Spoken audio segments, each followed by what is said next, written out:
18 months. That's how long you have to reposition your portfolio before the next massive transfer of wealth from the unprepared to the prepared. Not 2 years, not 5 years, 18 months. I've been studying markets and capital allocation for most of my life.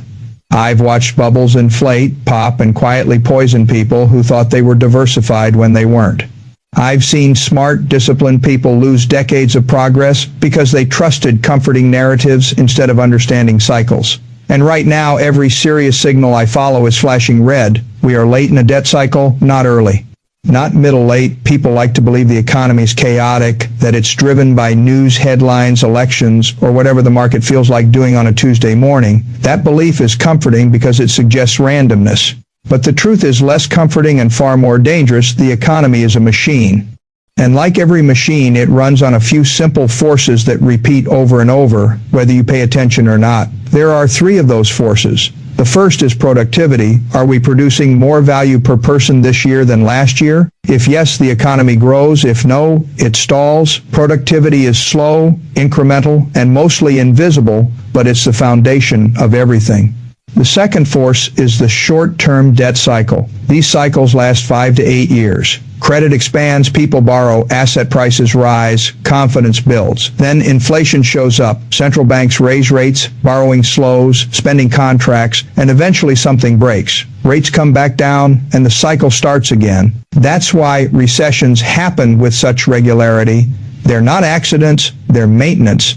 But the third force is the one that matters most right now, and it's the one almost nobody talks about, the long-term debt cycle. This cycle doesn't last years, it lasts decades.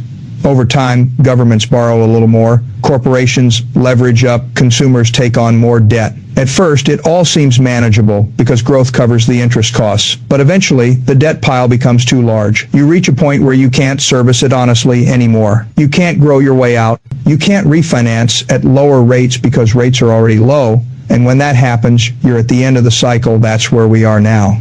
Total debt in the United States government, corporate, and consumer combined over $90 trillion. Government debt alone is approaching $40 trillion. Interest payments on that debt now exceed $1 trillion a year. Let that sink in. More money is spent paying interest than on defense, education, or infrastructure. That's not a political statement. It's a mathematical one. When interest costs reach that level, the system becomes unstable, and history shows there are only 3 ways out. One is default, debts don't get paid, banks fail, wealth is destroyed outright. The second is restructuring. Creditors accept less than they were promised. Maybe you get 50 cents on the dollar spread over decades. If you're the lender, that's still a loss. The third option is inflation, and this is the one policymakers always choose. They don't call it inflation, they use softer words. Quantitative easing, liquidity support, stimulus, monetary accommodation, but the result is always the same. More currency units chasing the same real assets. The debt doesn't disappear, it's just devalued. If you're a debtor, inflation is a gift. If you're a saver, it's a quiet theft. I've studied 500 years of financial history, different countries, different currencies, different political systems. The pattern never changes. When long-term debt cycles end, paper assets suffer. Stocks, bonds, and savings accounts lose real purchasing power, often for a decade or more, and the people who get hurt the most aren't speculators. They're disciplined savers who did everything they were told. Let me make this real for you. In 2006, I met a man named Richard. He was a successful engineer, careful, patient. He had saved for 30 years and built a portfolio worth about $1.8 million. Nothing flashy, just consistency. He followed conventional advice. 60% stocks, 40% bonds. A well-known wealth management firm handled everything for him. He paid them a sizable fee to keep him disciplined. When I sat down with him, I told him what I'm telling you now. We were late in the debt cycle. Housing was over-leveraged. Banks were holding assets they didn't understand. Risk was being mispriced everywhere. I told him he needed to reduce exposure to vulnerable paper assets and reposition into assets that actually survive these environments. His advisor told him I was being alarmist. They showed him charts, decades of data. Stocks always recover. Diversification protects you. Stay the course. So he did. In 2007, markets kept rising. His portfolio crossed $2 million. He felt vindicated. He started planning early retirement. His wife looked at vacation homes. Life felt secure. Then 2008 arrived. Over the next 18 months, his portfolio fell by more than 50%. $2 million became less than 1 year of discipline evaporated. His advisor told him not to panic, to hold on, to wait for the recovery. But Richard didn't have time. When markets finally recovered years later, the damage was permanent. Compounding had been interrupted at the worst possible moment. Retirement was delayed, then delayed again. I saw him recently, Hez in his 70s, now still working, not by choice. Here's the part that matters. Richard wasn't reckless, he wasn't greedy. He didn't chase fads, he followed the rules. And the system still failed him. That's what late-stage debt cycles do. They punish obedience. And that's why the next 18 months matter more than almost anything you'll hear this year. And before you think this is just about money, let me tell you about someone else. In 2011, 3 years after the financial crisis, a woman named Margaret wrote to me. She was 68 years old. Her husband had died 2 years earlier from a heart attack. They had spent their entire adult lives saving carefully. No speculation, no excess. By the time he retired at 65, they had about $1.4 million, enough, they thought, to live quietly and comfortably. Their advisor put them into what was called a balanced portfolio. 70% stocks for growth, bonds for stability. The same structure. Millions of retirees were sold as safe. Then 2008 happened. They lost over $600,000. What people don't understand is that losses like that aren't just numbers on a screen. They change behavior, they change sleep, they change health. Margaret told me her husband started waking up in the middle of the night to check account balances. He stopped eating properly. His blood pressure spiked. The stress never left him. She believes, and I believe her, that watching their life savings collapse accelerated his death. She didn't write to ask for tips. She wrote because she wanted people to understand the real cost of blind trust. The cost isn't just delayed retirement, it's years of peace stolen, it's health destroyed. It's watching someone you love suffer because they believe the wrong people. That's the part nobody puts in a chart, and that's why I'm so direct about what comes next. When a long-term debt cycle ends, the damage isn't evenly distributed. It never is. Some assets collapse completely. Others quietly preserve purchasing power. And a very small group doesn't just survive, they emerge stronger across centuries of financial history, across different currencies and systems. The same 4 categories of assets consistently protect wealth when the machine breaks, not dozens, not hundreds. 4 in the 1930s, stocks collapsed nearly 90% from peak to trough. Corporate bonds defaulted, governments restructured debt, bank deposits were frozen, but certain things held value. Physical gold businesses that controlled essential supply chains, short-term government obligations. Productive land. In the 1970s, the story repeated. Inflation destroyed bonds. Stocks went sideways for over a decade. In real terms, investors lost more than half their purchasing power while being told to stay patient. But gold multiplied in value. Energy companies with real assets saw profits explode. Agricultural land doubled and tripled. Cash held in short maturities preserved flexibility. The names change, the decades change. The pattern doesn't right now. We are standing at the same point in the cycle. And the first asset people misunderstand the most is the simplest one. Physical precious metals, not paper claims. Not derivatives, not something that depends on a counterparty keeping their promise. Actual metal that you own.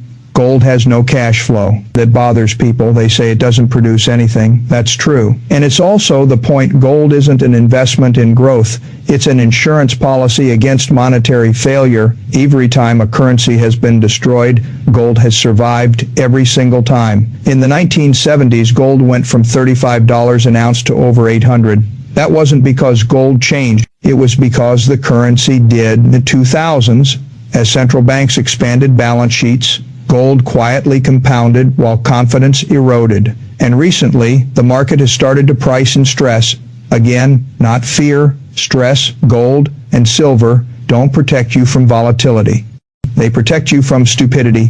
If a government chooses inflation as its exit strategy, and they almost always do, physical metals rise in nominal terms while paper promises shrink. That's not speculation. That's arithmetic. For most people, 10 to 15% of liquid net worth in physical gold and silver is sufficient.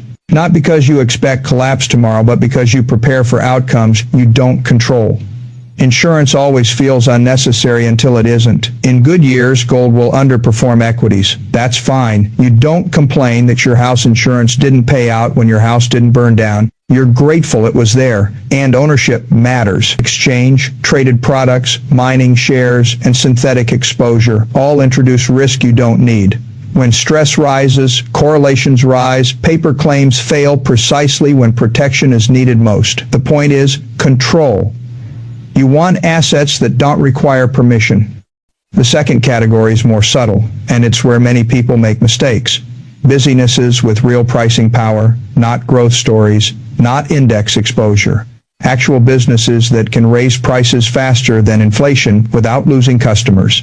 Most companies can't do that. When costs rise, margins get crushed. But a small group can pass those costs through because their products are essential, regulated, or protected by strong brand loyalty. In inflationary environments, these businesses don't just survive. They expand margins. Think about companies that sell necessities. People don't stop buying. Energy, utilities, healthcare, basic consumer goods. When their costs rise, prices rise more. Consumers complain, but they still pay. That's pricing power. These businesses generate cash you can live on, cash that adjusts upward over time, and that matters when currency units are being diluted. This isn't about chasing returns. It's about preserving purchasing power while maintaining income. That's why this category deserves the largest allocation, around 30 to 35%.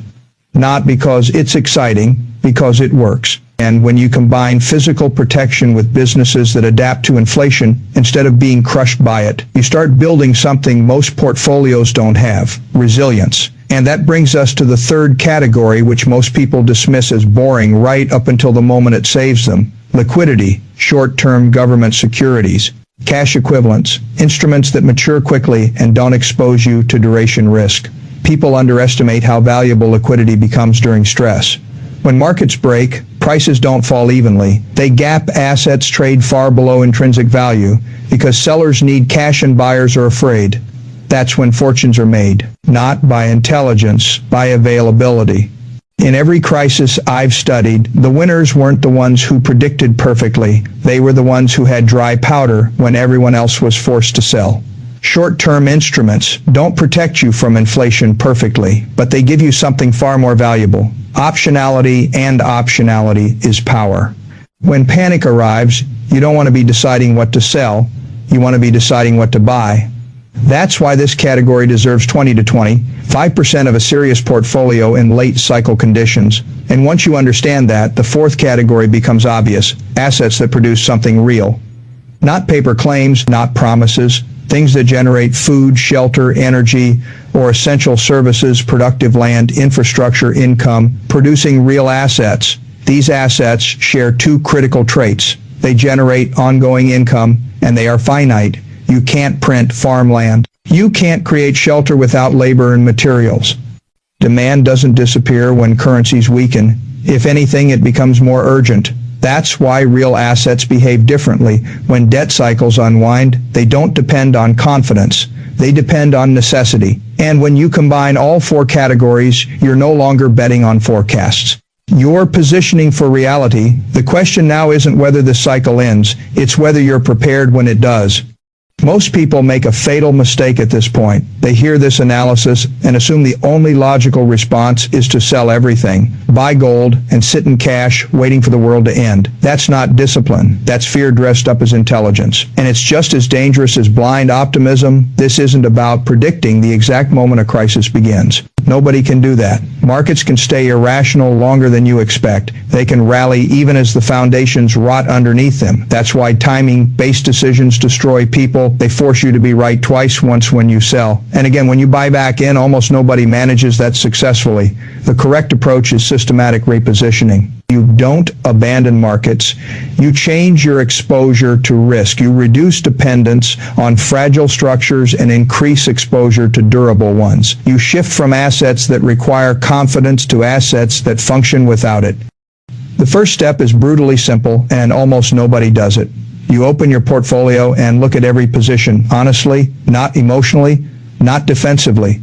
Honestly, ask one question for each holding. If inflation accelerates and purchasing power erodes, does this preserve my standard of living? Not will it go up next year. Not did my advisor recommend it. Preserve purchasing power, growth stocks trading at extreme multiples with no profits fail. That test. Long duration bonds fail that test. Anything that depends on cheap credit and stable assumptions fails that test. Those are the positions you sell. First, not all at once, not in panic, but deliberately. The closer you are to needing the money, the faster you act.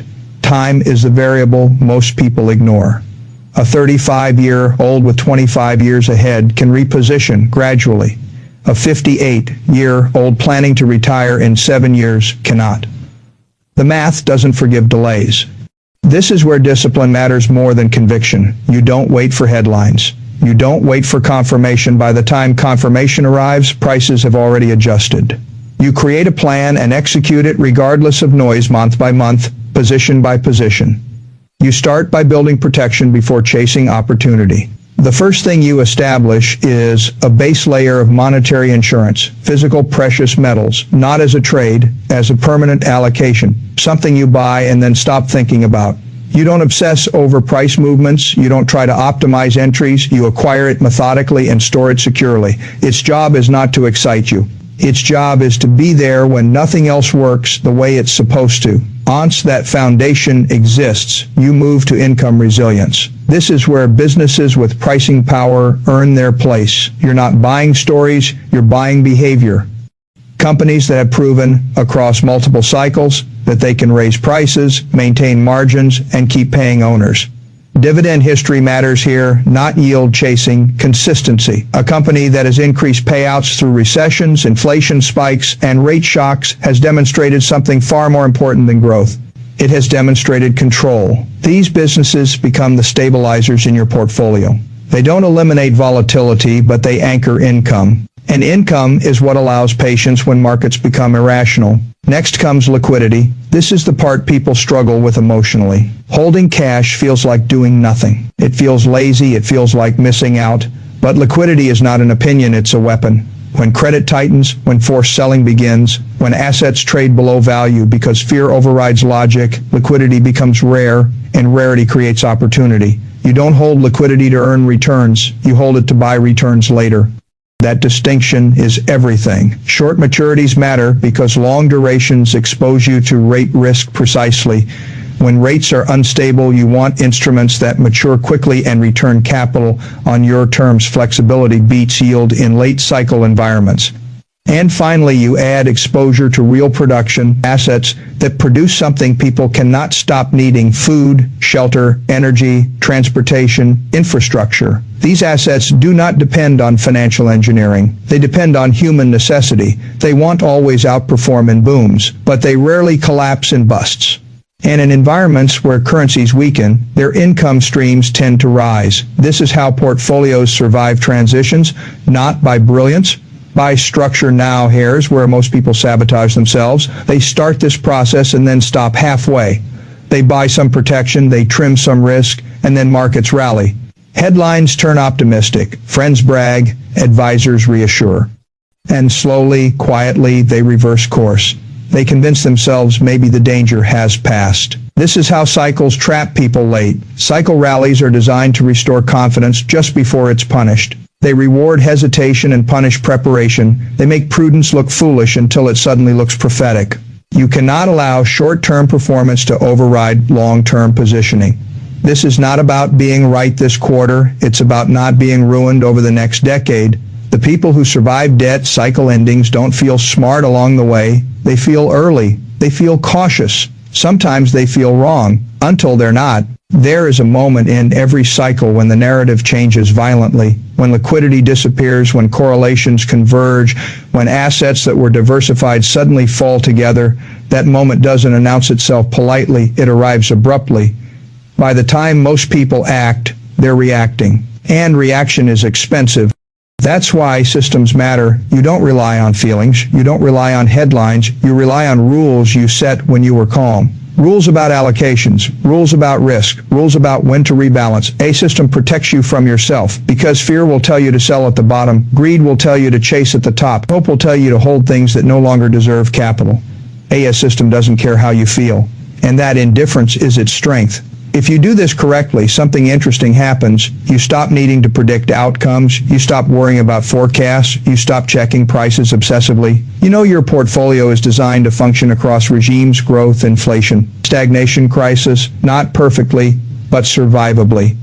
And survival is what allows opportunity. Every major transfer of wealth happens when assets move from weak hands to strong ones, from leverage to liquid, from optimistic to prepared.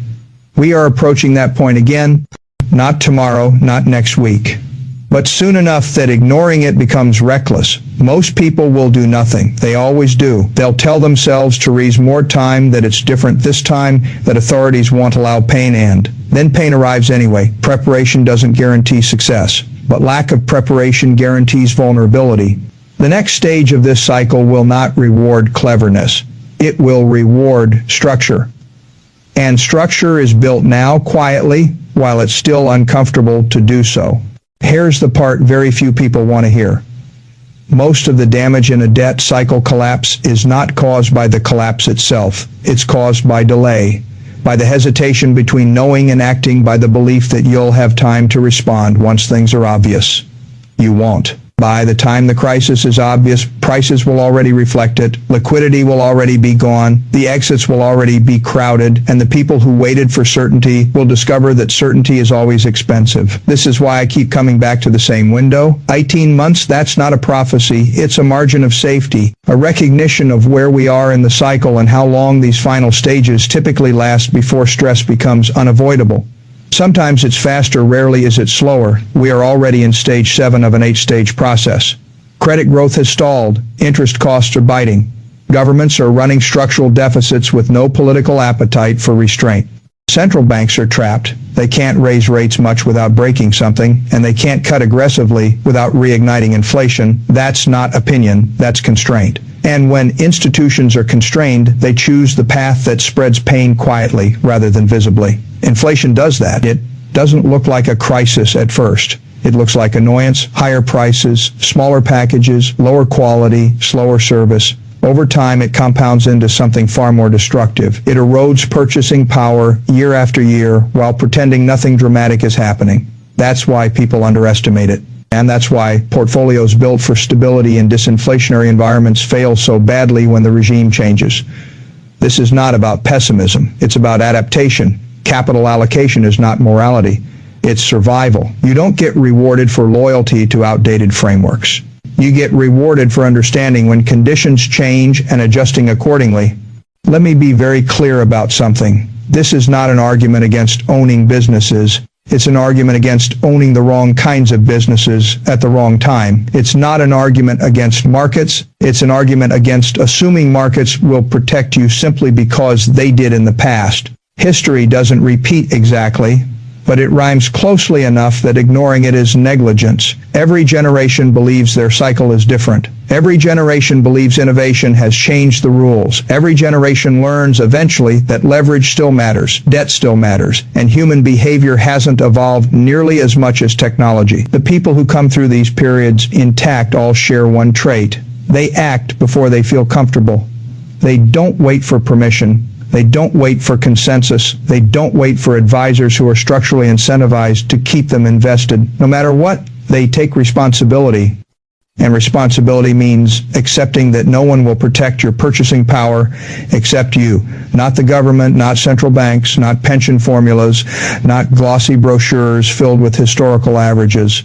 Those are marketing tools, not safeguards. What protects you is owning things that do not rely on promises, things that function when confidence disappears, things that don't need constant growth to justify their existence. When you build a portfolio around those principles, something shifts psychologically. You stop hoping the system works. You start assuming it won't and positioning accordingly. Hope is not a strategy. Resilience is. Now let me tell you what will likely happen next, because this part is predictable. There will be rallies. There will be reassuring headlines. There will be experts on television explaining why concerns are overblown. They'll point to employment numbers, market rebounds, new technologies, political compromises, and some of that will be true. Late cycle environments often look healthiest right before they break. That's not a paradox, it's a feature. Excess hides stress until it can't anymore. Then something small becomes the trigger. A funding market freezes. A major institution fails quietly. A currency moves too fast. A political event exposes financial fragility that was already there. And suddenly everyone is trying to do the same thing at the same time. That's when preparation shows its value, not because you predicted the trigger, but because you didn't need to. You were already positioned for outcomes rather than forecasts. If you take nothing else from this, take this. You don't need to be extreme. You don't need to be perfect. You don't need to agree with every detail. You need to move from passive exposure to deliberate structure, from optimism-based allocation to reality-based allocation, from trusting the cycle to respecting it. The people who protect their wealth over the next decade will not be the loudest. They won't be celebrated. They won't look clever in the moment. They will look cautious. And then, quietly, they will still have options when others don't. That's what this is about. Not fear, not prediction, options, because when cycles turn, options are everything. Turn off the noise. Look at what you own. Decide whether it serves you in the world we're entering, not the one we're leaving, and act while you still can. Because in another year, maybe less, the question won't be should I reposition? It will be why didn't I? Because by the time most people ask that question, the answer will no longer help them.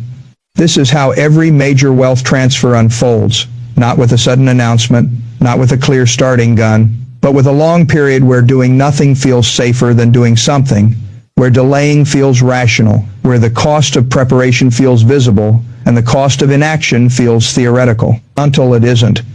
When the final stage arrives, it compresses time. Decisions that could have been made calmly over months are suddenly forced into days. Prices move faster than confidence, liquidity disappears first, and clarity never arrives at all. That's why the people who survive don't look brave in hindsight. They look boring. They look early. They look disciplined. I've watched this play out too many times to count. In the late 1960s, people believed bonds were safe because governments always paid. In the 1990s, people believed stocks were safe because innovation had ended recessions. In the mid-2000s, people believed housing couldn't fall nationally. Each belief had data behind it. Each belief sounded reasonable. Each belief failed when the cycle turned. What failed wasn't intelligence. What failed was assumption. Assumption that the future must resemble the recent past. That is the most expensive assumption in finance. Cycles don't end because people expect them to. They end because constraints accumulate, debt reaches levels that can't be serviced honestly, interest costs crowd out growth, policy makers lose flexibility, confidence remains high until suddenly it isn't, and when confidence breaks, it doesn't break evenly. Assets that depend on optimism fall hardest. Assets that depend on necessity endure. That's the dividing line. Everything I've laid out comes back to one principle: owning things that don't require belief to function. Gold doesn't need confidence. It needs scarcity. Businesses with pricing power don't need optimism. They need customers who can't opt out. Short-term liquidity doesn't need forecasts. It needs discipline. Real productive assets don't need narratives. They need human needs. That's it, not complexity. Not cleverness, not leverage, durability. Most portfolios today are built for a world of falling rates, stable currencies, and expanding credit. That world rewarded passive exposure and punished caution. It trained people to believe risk management was unnecessary because central banks would always intervene. But intervention has a cost, and we are now paying it. When intervention shifts from preventing deflation to tolerating inflation, the rules invert. Cash becomes fragile. Long duration becomes dangerous. Growth without cash flow becomes speculation. And portfolios designed for the old regime quietly decay. This is why doing nothing is not neutral. In a changing regime, inaction is a decision. And it's usually the worst one. I'm not asking you to predict a crash. I'm asking you to recognize a transition. Transitions are uncomfortable because they require change before pain forces it. That's the opportunity. 18 months is not a deadline. It's a grace period. Time to reduce fragility, time to increase resilience, time to shift from hope to structure. You don't need to convince anyone. You don't need to announce anything.